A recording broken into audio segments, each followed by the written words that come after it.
Good morning to you. We're all in our places with bright, shiny faces. And if that doesn't work, how about head and shoulders, knees and toes, knees and toes? Camp is coming up, and they have to wake them up sometimes doing those kind of things. So I'm not above doing that for our class. Adam was pleased to see so many young adults have come from the remote area into this class. And you guys are all among them.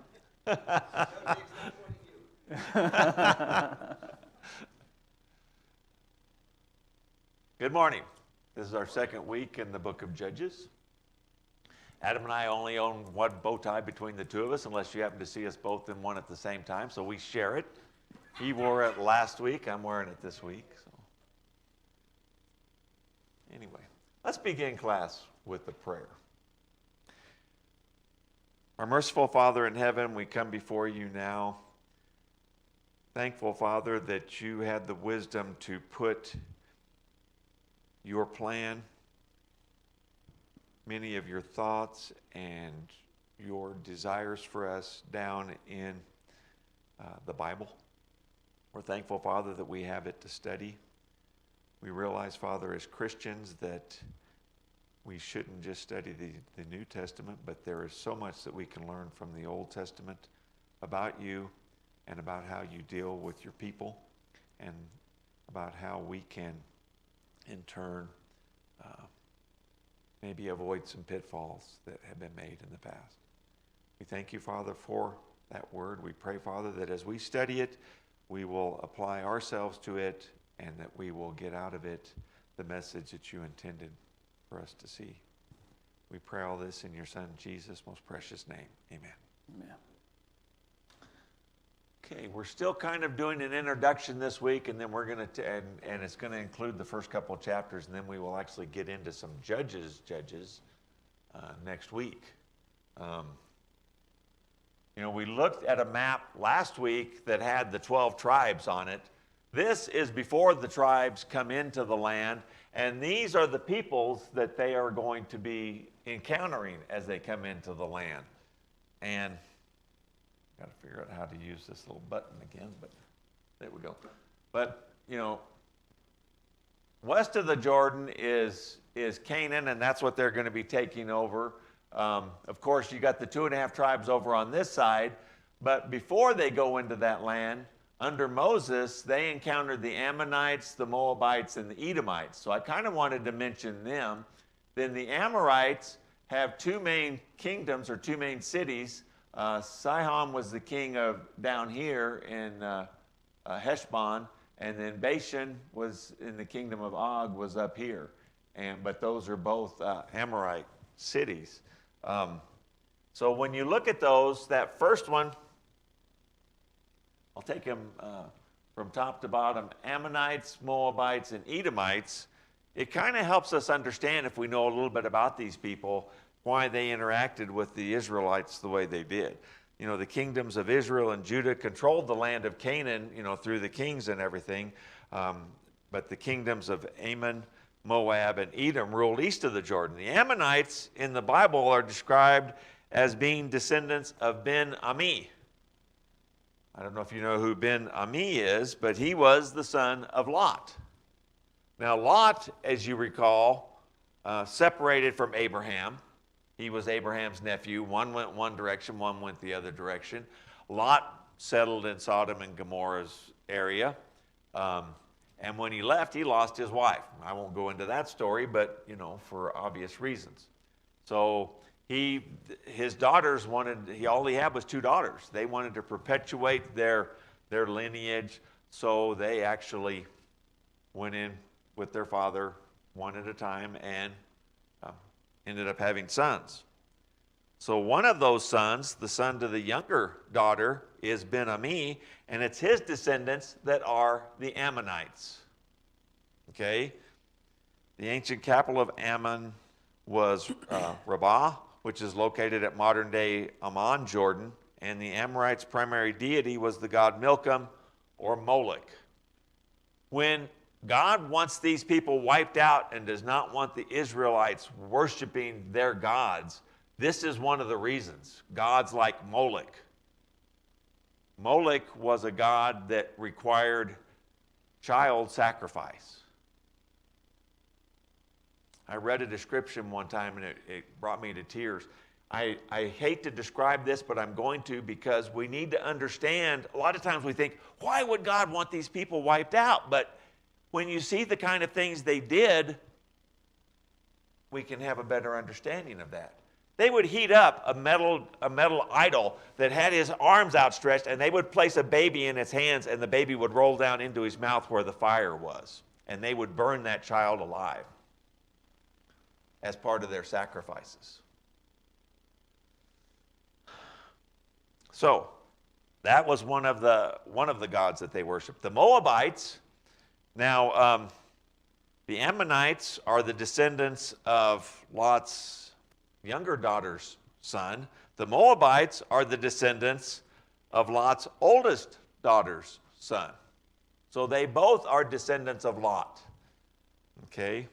The Moabites worshiped the god Shemesh also by human sacrifice. Not necessarily children, but they did offer humans as sacrifices. And a notable thing about the Moabites is that during a period of drought, when the Israelites are over in the land of Canaan,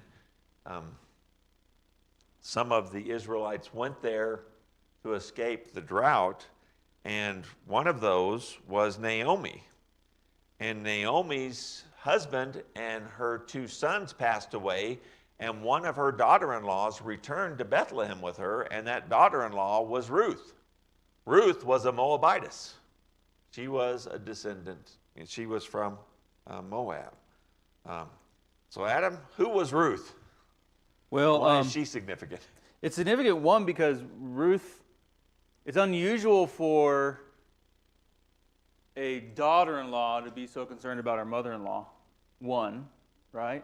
Especially in that time. So it's unusual for Ruth to stick it out with Naomi. Two, Ruth is important because she's in the lineage of Christ. If we didn't have Ruth, Ruth and Boaz beget Obed. Obed begets Jesse, and Jesse begets David. So she's the great-grandmother of King David. Great-grandmother. Okay. Yeah. Okay. And what I find interesting about that, and we'll get into this a little bit later, we talked last week about warnings in Deuteronomy to the people, in Judges, in Joshua, warnings against military covetousness, warnings against wealth covetousness, and warnings against self-righteousness. We have judges that end up being military judges, political judges, or judges actually giving judgments, and then spiritual judges. When we look at the lineage of judges and lineage of kings, David is the first king that really encompasses all three of those: the spiritual judge, the political judge, and the military judge. So we wouldn't have this culmination of judges if it wasn't for Ruth. Okay? Okay.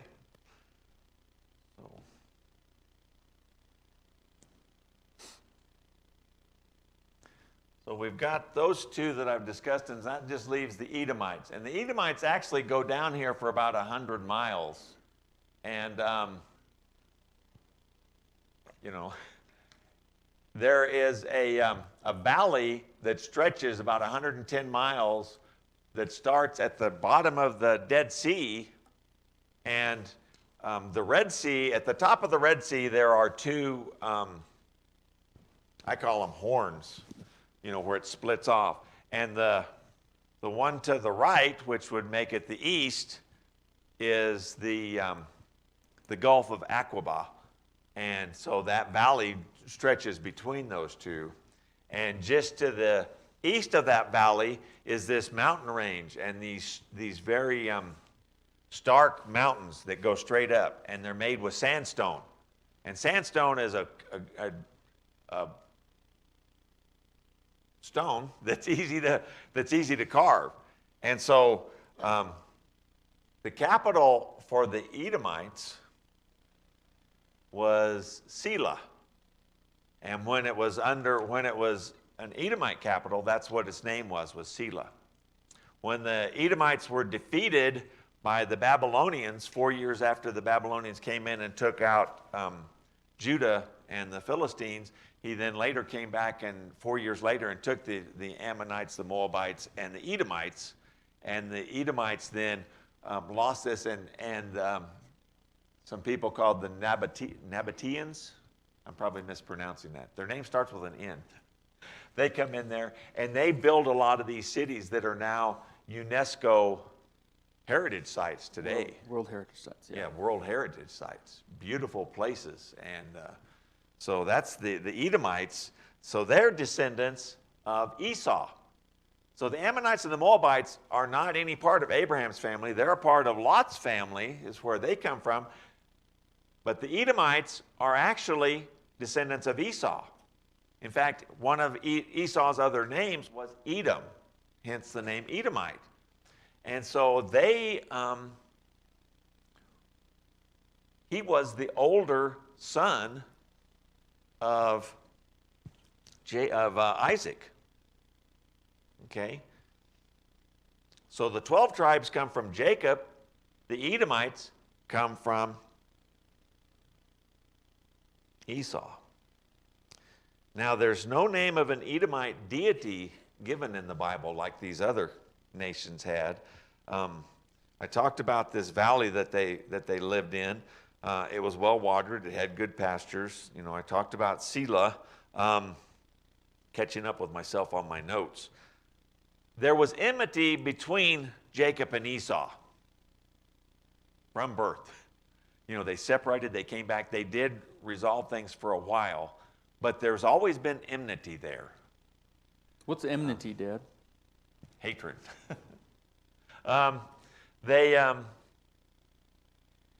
It's almost like, this is not a good example, but I'm a Giants fan. And, you know, I like Giants in baseball, San Francisco Giants. I do not like the Los Angeles Dodgers. If any of you are Dodgers fans, that's fine. You could be Dodgers fans. But one of the things is, it's not, you know, I like any team that's playing the Dodgers. So as long as the Dodgers lose, I'm happy.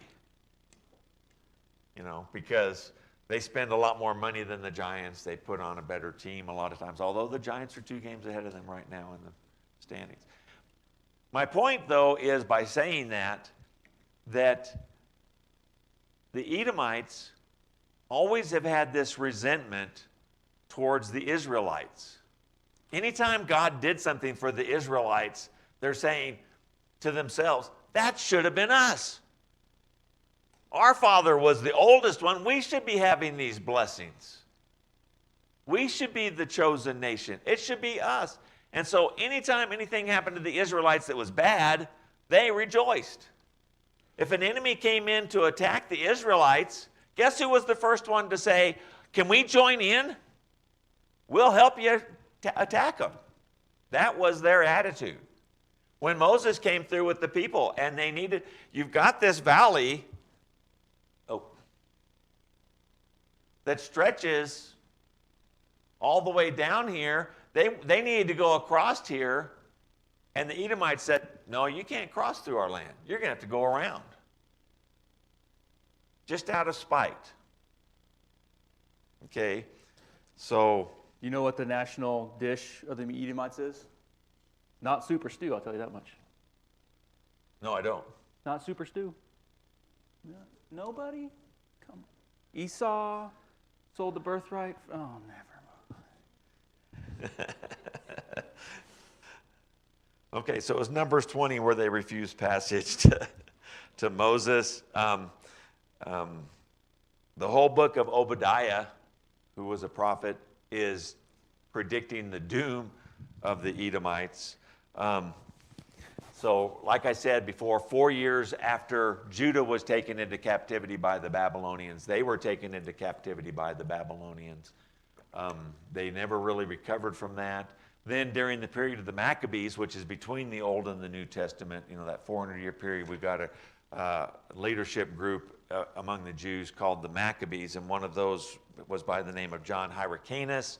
John Hyrcanus subdued the Maccabees in 126 BC and absorbed them into the Jewish state. So then when the Romans conquered Palestine in 63 BC, something interesting happened. Now by then, the Edomites weren't called Edomites anymore because they didn't have this valley that was their land. They were now called Idumeans. Anybody know a famous family of Idumeans? The family of Herod was Idumean. So Herod was an Edomite. Herod was brought into the Israelite nation. The Romans made him and his family rulers, and so they came into power again.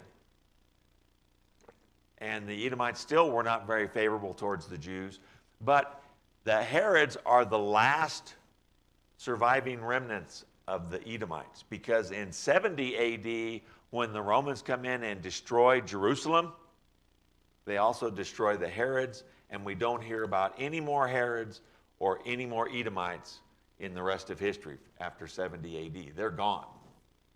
So the prediction that they would be destroyed and eliminated does come true. Okay? So these three nations, the Ammonites, the Moabites, the Edomites, along with the Philistines, were Judah's closest neighbors, and they rejoiced at their destruction by Babylon, and then they also were eventually destroyed by Babylon. Another thing to consider here is these gods. I've already mentioned Molech, the ancient Canaanites. Their religion was, idolatrous. They made their sons and their daughters to pass through that fire of Molech. Baal was the chief god, so we know they worshiped Baal. His wife, as a goddess, was Ashtaroth. She was the chief goddess. Her name in Chaldean was Ishtar, and then in Greece and Rome, it was translated over to Astarte.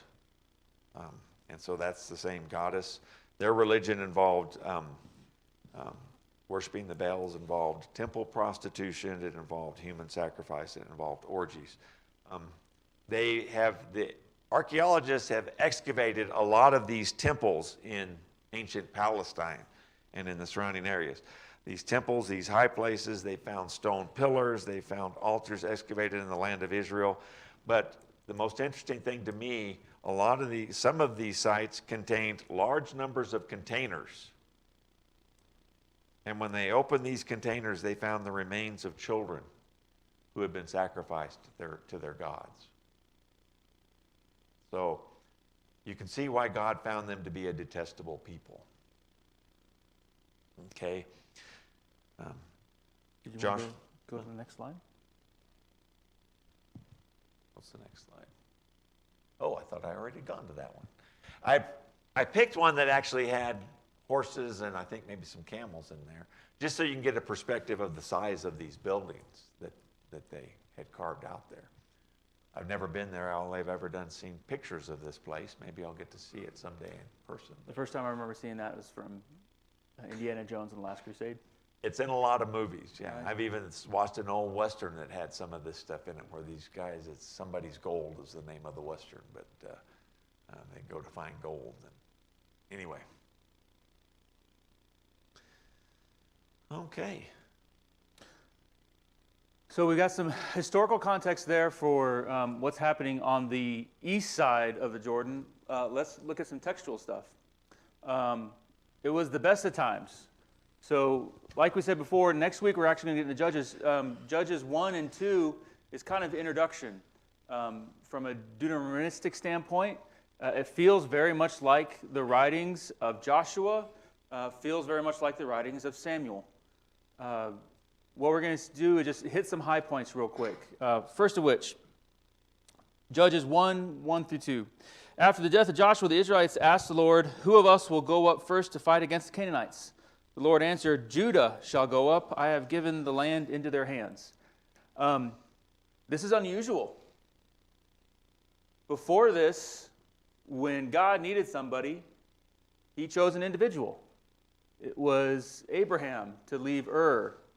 It was Joseph to make sure that the nation that he founded, the descendants of Abraham, survived the famine in Egypt. It was going to be Joshua or Moses to get them out of Egypt. It was going to be Joshua to get them into Canaan. But instead of highlighting an individual person, we start the book of Judges with a tribe. It's important. We don't continue to work with tribes. Sooner or later, I think God starts highlighting judges to go do his work. But we start with tribes. The other thing that's interesting, the word here, Israelites, in Hebrew is son of Israel or sons of Israel. That's found about 61 places in the book of Judges. 118 between Joshua and Judges. Although we're talking about tribes now, the author of Judges still wants us to be concerned with the nation. So while we might be starting to talk about tribes, you'll continue to see Israelites brought up. And when someone from the Israelite nation, someone who's Hebrew reads that, they're going to see son of Israel or sons of Israel. They're going to continue reminded it's not individual tribes, it's the nation this author is concerned about. All right. Lastly, just another interesting point. We'll get to Judges 20 towards the end of the book, and we'll see a very similar passage. But instead of who's going to go fight against the Canaanites, it's going to be who's going to go fight against the Benjaminites, another tribe.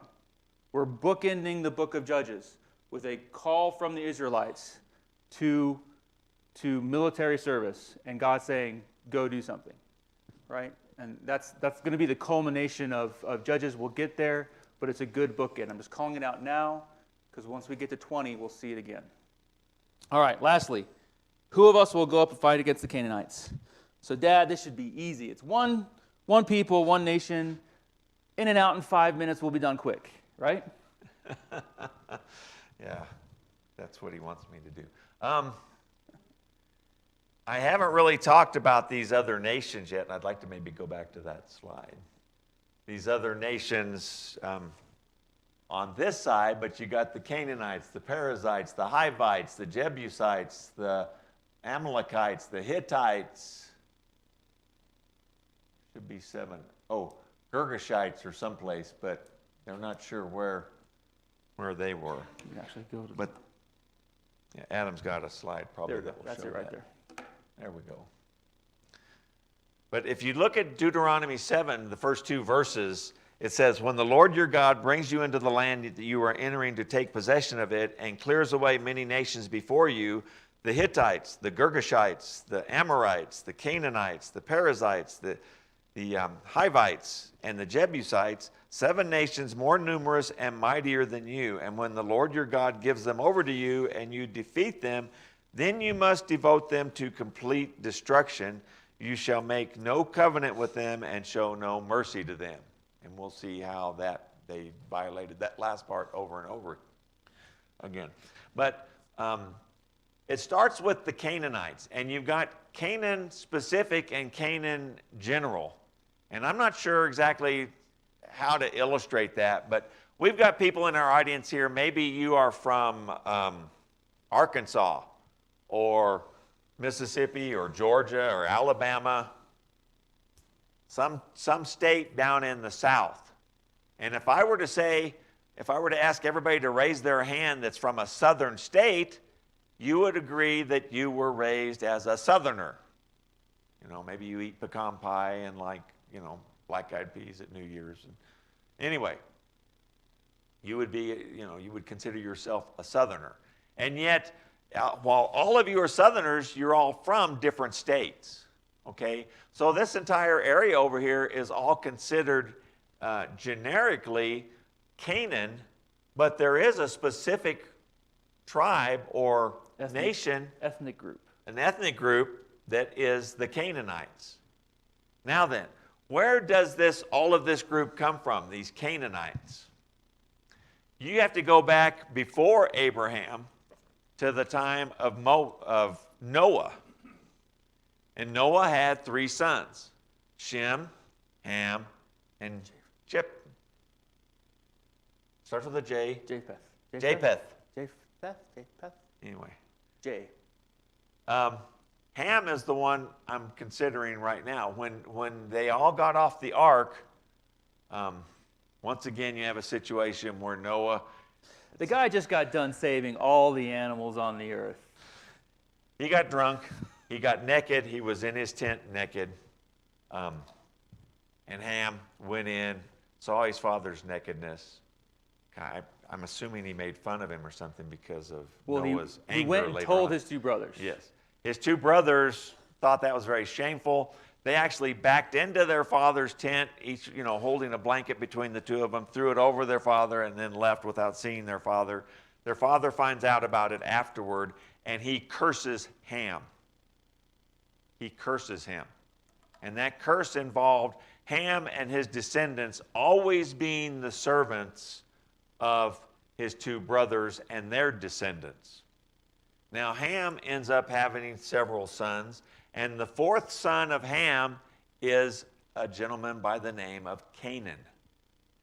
And so if you go over into the book of Genesis 9 and then Genesis 10, you see the sons of Ham are Cush, Egypt, Put, and Canaan. And then Canaan fathered Sidon, his firstborn, and Heth, H-E-T-H. And he also fathered, it doesn't mention the names of the people, but their descendants. He also fathered the Jebusites, the Amorites, the Girgashites, the Hivites, the Arkites, and the Sinites. The Arvadites and the Zemarites. And we don't hear much about, and the Hamathites, after the clans of Canaanites were dispersed. Okay? So that's the time of Noah. Now, they all end up over in Babel, and then when they try building the tower and that doesn't succeed, and then God disperses them all of these descendants, not all of them, because there's a couple there we don't recognize, but most of that, end up in this area of Canaan. And it's named Canaan, the land, after that son of Ham, Canaan. But there are Canaanites as well as other people that are descendants of Canaan, the person, and their grandfather and so forth was Ham. Okay, so there's Canaanites in general and in specific, and that's this tribe Canaanites that was along the coast here. Now down here's where your Philistines are, and they had about 5 cities, but the Canaanites here and between here and the River Jordan, you had Canaanites. And then you had all these other people in different places. So that's the Canaanites. The Amorites, now, they lived in the hill country west of the Dead Sea. So here's your Amorites right here. And they also established 2 kingdoms, and I already mentioned those. Og was the king of one, and Sihon was the king of the other. Now, we don't see the name of who they were descendants of, but Josephus tells us that Canaan also had a son called Emir, E-M-E-R, and that was the father of the Amorites. They were very powerful, and if you go and look at Amos 2:9, you see that many of them were giants. Okay, in fact, there's some stories about the king Og of Bashan, who was an Amorite, and the fact that his bed was made out of iron. They say it's still in existence. I find that hard to believe. They say you go there and you can actually go on a tour and you can see this bed. I'm wondering if it's a reproduction. My dad said he had his great-great-great-great-great-grandfather's axe. He said it really did belong to him. I've only changed the handle 4 times and the head twice. But it's his axe. So I'm wondering if that's the way with this bed. But this bed was made out of iron. It was 13 feet long and 6 feet wide. This is a bed for one person. I'm thinking the guy was pretty big. Okay, so the Amorites did have giants that lived among them. Moses conquered them east of the Jordan. Joshua defeated them west of the Jordan. At the time Joshua spoke to the Lord in the day when the Lord gave the Amorites over to the sons of Israel, and he said in the sight of Joshua 10:12 through 14, it's the Amorites that Joshua asked God to make the sun stand still. Okay? Then you got the Hittites, They were descendants of Heth, the second son of Canaan. So they were also cursed. You got the Jebusites, also descendants of Canaan and Ham. So they were also cursed. Now the Israelites burned Jerusalem, which was the city of the Jebusites, in Judges 1:8, but the Jebusites regained it. Later, David captured the city under his general Joab, and then David bought the threshing floor of Araunah, who was a Jebusite, and that's 2 Samuel 24, and that's where the location of the eventual temple. Okay, then you got the Hivites. In Hebrew, the word is translated wicked. Hivite is. They lived in the northern section of Canaan, below Mount Hermon. So there's the Hivites right there. As you start into the north, they were the inhabitants of Gibeon. So that's where they were. The main cities of the Hivites. There were 4 of them, but Gibeon was one of those. And all of their cities were in the territory of Benjamin. They descended from Canaan and Ham. So it was the Gibeonites, who were Hivites, that were the only people that the Israelites made a pact with. And one of Esau's wives was a daughter of Canaan, the daughter of Zibeon the Hivite. Then you got the Perizzites. They occupied the southern area in the land of Canaan, in the portion given to Judah and Simeon and the sons of Joseph. And in Genesis 34, in that story, Jacob is living there, and his daughter Dinah is violated by a Perizzite. And so then her brothers Simeon and Levi go in and kill a bunch of them. And his response to that is, "You have brought trouble on me by making me stink to the inhabitants of the land, the Canaanites and the Perizzites. My numbers are few, and they will gather themselves against me and attack me. I shall be destroyed, both me and my household." And it's the very next chapter, God comes to him and says, "You are to leave this area and to go to a place I'm going to show you." And he goes to Bethel. And so that's how he escapes the danger that his sons created for him there. But the Perizzites also, among them were the Rephaim, Rephaim, who also were men of valor and considered giants. So these are some of the reasons why the Israelites the first time were hesitant to go into the land. And then the last people that I'm going to mention is the Girgashites, and we know very little about the Girgashites. They're supposed to have dwelt near the Sea of Galilee. The Girgashites, in a lot of the listings of these 7 nations, it will only list 6, and it will leave out the Girgashites. So they're a lot of times not mentioned. The name of Canaan's 4th son was Girgashus, according to Josephus. Now that's the 2nd, 4th son that he's given with 2 different names. But Canaan was cursed by Noah, and that curse passed on to his sons, and it included the Girgashites. And they disappear and are utterly destroyed. They disappear from history. So that's the peoples that they are going into, and you can see that the majority of them are descendants of Ham. Okay, I said a lot to make a little point. Sorry. It's all right. And now we're on to verse 3. All right. So at this point, we actually start getting into the conquest. Verse 1 through 2, let's go destroy the Canaanites. God says, send Judah. Judah's first inclination as a tribe is to enlist Simeon to come help. Well, why would Judah care to do that? You can go back to Numbers and look at the second census of the tribes. Simeon is the smallest tribe of the 11, 12, I can't remember, of all the tribes. Judah is the largest. As such, when the lands are established, Simeon actually is inside of Judah. This is the older brother taking care of the younger brother. And so in verse 3, when Judah says, okay, let's go do this, I'm going to ask Simeon to come help, come up with us into your territory. Verse 3, allotted to us to fight against the Canaanites. We in turn will go with you into yours. So the Simeonites went with them. To give you an idea of context, Boise Meridian total in 2019 had about 327,000 people.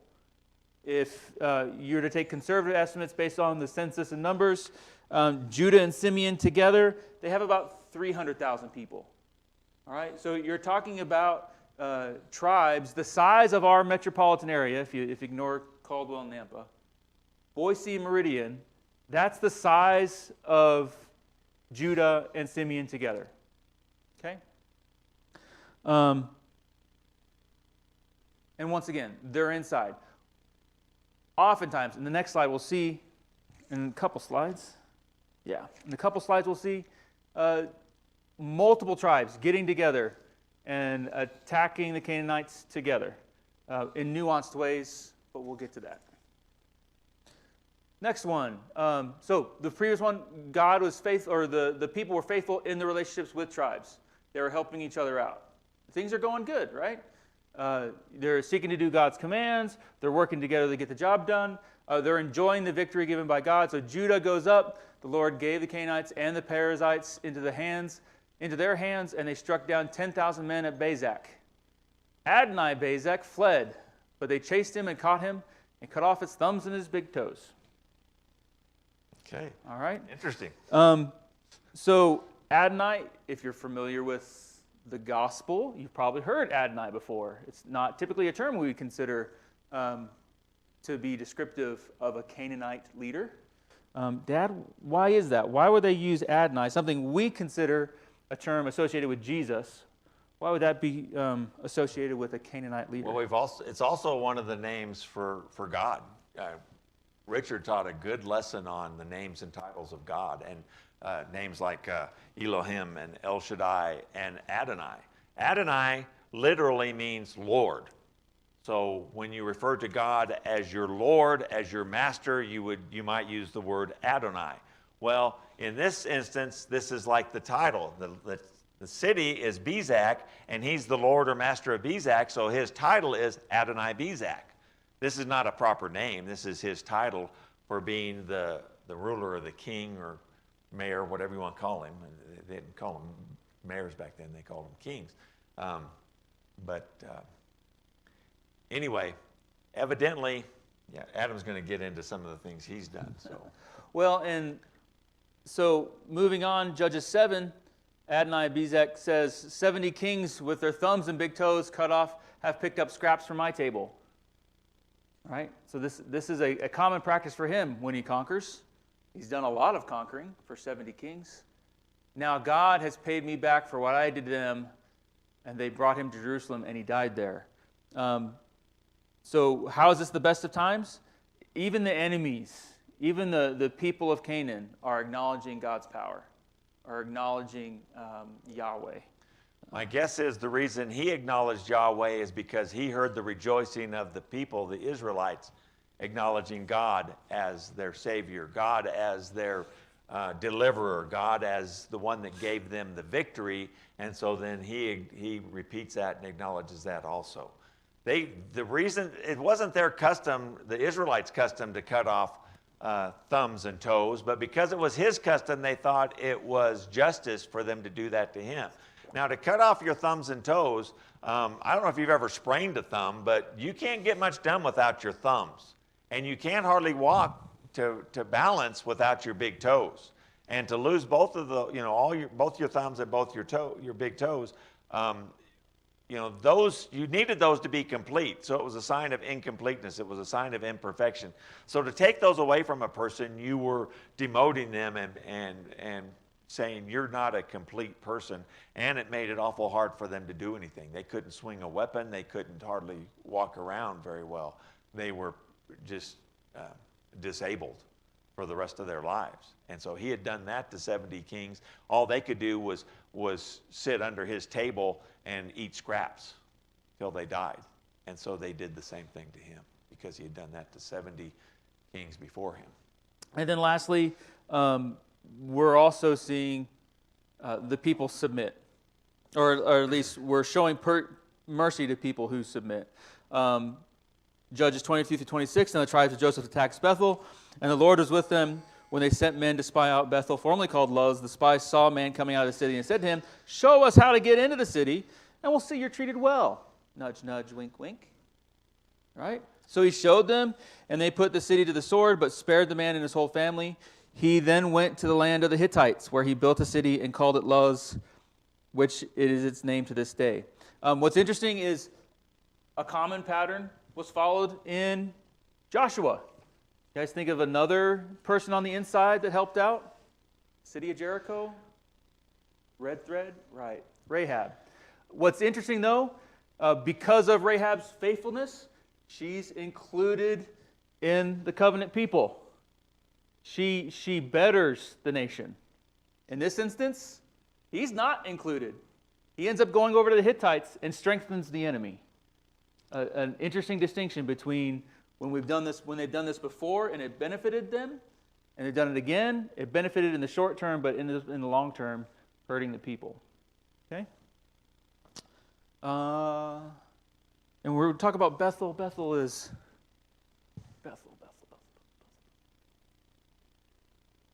There's Bethel. And then we also said this, the tribes of Joseph. Remember we talked about Joseph last week. That was the oldest son of Rachel, right? Looking at Dad, he's not paying attention. He's thinking about his next point. I was reading a verse. He's thinking about his next point. The oldest son of Rachel. Who is that? Joseph. Yes. He gets the double portion. His sons are Ephraim and Manasseh, the sons of Joseph. And so when it says the tribes of Joseph attacked Bethel, it makes sense. Bethel's in Ephraim. So Manasseh helps his brother Ephraim, and they go and attack Bethel. The tribes are working together. Notice the authors are assuming the readers know the lineage. They're not saying the tribe of Ephraim and the tribe of Manasseh go and attack Bethel. It's the sons of Joseph. In the minds of the reader, like, oh, the sons of Joseph. I know who that is because I've known the lineage. It's been read to me. I understand it. Okay? All right. 2 more minutes. Oh, man. All right. And then we get into the worst of times. And this is where we start seeing things fly off the rails. The Lord was with the men of Judah, verses 19. They took possession of the hill country, but were unable to drive the people from the plains because they had chariots fitted with iron. This verse has confounded scholars because we think the Lord is with them. Okay? Why couldn't they push these people out of the valley? We do some word study. This unable to is not for lack of trying, or actually it is for lack of trying. The Lord was with them, but Judah saw the chariots and decided, we're not even going to attempt. So it's not because of God's failure, it's because of the tribe's failure to attempt. Okay? This is the first steps into, or first missteps into Judges. Is that ESV? That's NIV. NIV. They were unable to drive the people from. Some versions say he was unable to drive the people from, but the he is not capitalized. If you read that carefully, it's not he, the Lord, it's he, the tribe, was unable to drive them out. So I think what is being said here is the people had a lack of faith in God's ability to do it, and they kind of chickened out when it came to the plains and where the chariots ruled, and they said, the hill country's fine for us. We'll just stay here for a while. And we'll see later that God very easily destroys the chariots. Israel becomes complacent. The Benjaminites, however, did not drive out the Jebusites who were living in Jerusalem. To this day, the Jebusites live there with the Benjaminites. Okay? And we'll get back to the Benjaminites later. Israel becomes tolerant, but Manasseh did not drive out the people of Beth, Shan, or Tanakh, or Dor, or Iblim, or Megiddo, and their surrounding settlements, for the Canaanites were determined to live in the land. We're talking about this entire northern border. They said, we're good where we are, we'll let them have the northern border. Okay? They become self-directed. 28 through 34, you see this phrase repeated again and again. Nor did Ephraim drive out, nor did Zebulun drive out, nor did Asher drive out. Everyone's just not driving out. they're becoming complacent. They're not doing their job. And then Israel becomes godless. So we see their downfall physically, and then we start seeing their downfall spiritually. They're starting to serve other gods, starting in verse 2, or chapter 2. And we're done. That's where we're supposed to get to. Next week, we actually get to start with Judges. And this is where it starts getting fun. So please come back next week. We'll have lots of fun looking at Ehud and Othniel and a judge that starts with the letter S that I can't remember, right? Shamgar. Shamgar. All right. Thanks, everyone.